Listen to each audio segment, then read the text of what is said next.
doing some jokes, but people were telling me, and people like that know me all my life, and said, Scott, they're just things that aren't funny. They're just subjects that aren't funny. Wrong!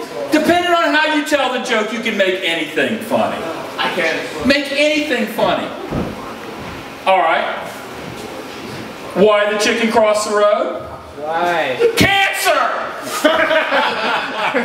Not. Who's there? Cancer! That is actually What's worse than a word? Why did the little bald black boy get to go and hang out with the pilot? Cancer? No, it's not cancer. He had to get the motherfucking snakes off the motherfucking plane. You were giving the little boy cancer. You don't give little boys cancer. That's not funny.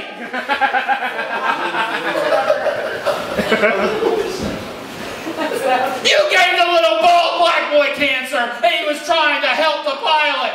He deserved it. Oh gosh! So like I watched the movie Django.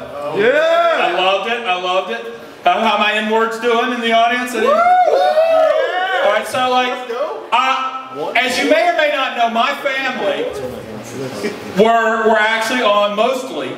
We were some on both sides, but mostly on the southern side. And I went on the internet, and my cousins are keeping up our genealogy, and I found a letter home from the Civil War. I'd like to read this letter home to you. It's more like historical than it's going to be funny. But you're probably going to like it. Today, we confound our enemy by going behind the lines to secure for our gallant Southern forces. We came upon a furniture factory. After reconnoitering the grounds, it seems as if the entire factory has been set about in the manufacturing of stool. I say, Colonel, I have not seen so much Yankee stool in many a day. I say, sir, we could repurpose this stool for the South. Colonel Eustace B. Bitsbottom asked if I had a familiarity with stool, saying he needed a man with a good head for stool, a man with a firm grasp on himself and could handle so much stool. I told Colonel Bitsbottom that I was not unfamiliar with stool, as on the occasion of needing some stool, I would turn to my darky manservant Pluto Longswallow to bring me my stool, and if I had a guest, he would bring stool for all. The Colonel roundly berated me for my answer. You would entrust your stool to a darky? Why, sir, never in my manner would a darky be commanded to bring forth stool. My daughters, Abigail and Penelope, would be in charge of handling my personal stool, and they would also bring stool for guests. Unless those guests were courting age, unmarried gentlemen, in which case my wife, Prissy, would handle their stool. My loyal wife, Prissy, has a touch of the arthritis.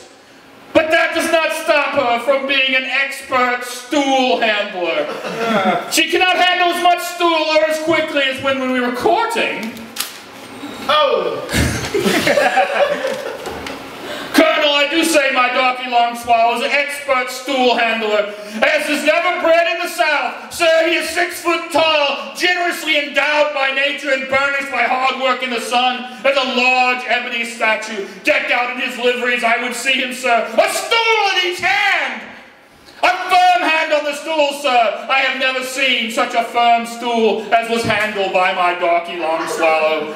But as fate would have it, we were set upon by Union forces, just as we were loading the stool. Colonel Bitsbottom would not see a single stool left behind. Sadly, he was shot and killed, leading the counterattack. Me and half of my company regiment managed to get off with the stools for the regiment. General Rasmus B. Shankliver berated me on the sacrifices of so many good men for so few stools. Sir, out of all the things the Army of Northern Virginia needs, ammunition, food, horses, whores, sexy dirty transvestite whores. So I said, when I need stool, I have only to make one for myself. In fact, I made 2 stools today, and my orderly made 3. Why, I could sit for a minute on each of the stools made in our command post and not sit in a second stool twice. In fact, I could walk across the entire camp, stepping from stool to stool, and never step on the same stool twice. I informed the general that I was not commanding officer, and Bitchbottom had been killed in the counterattack. Oh, my darling, how I long to be away from all this bloodshed and carnage and war, back in the bosom of my family, where I could see again my darky long swallow fingering my stool once again. I'm King Spo-it.